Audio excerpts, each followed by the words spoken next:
सर्वांनी माझे अत्यंत प्रेमाने स्वागत केले त्याबद्दल मी आपला मनापासून ऋणी आहे.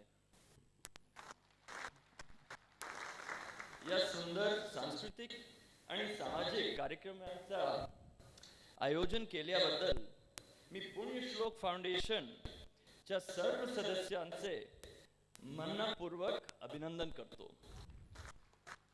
तसेच अहिल्या स्तोत्र रचल्याबद्दल मी ऋषिकेश परंजपे यांचे विशेष अभिनंदन करतो. मला पूर्ण विश्वास आहे की हे अहिल्या स्तोत्र भावी पिढ्यांना पुण्यश्लोक लोकमाता अहिल्यादेवी होळकर यांच्या महान वर्षाची जाणीव करून देईल आणि त्यांच्या उदात्त आदर्शानुसार जीवन जगण्याची प्रेरणा देईल. जय मल्हार.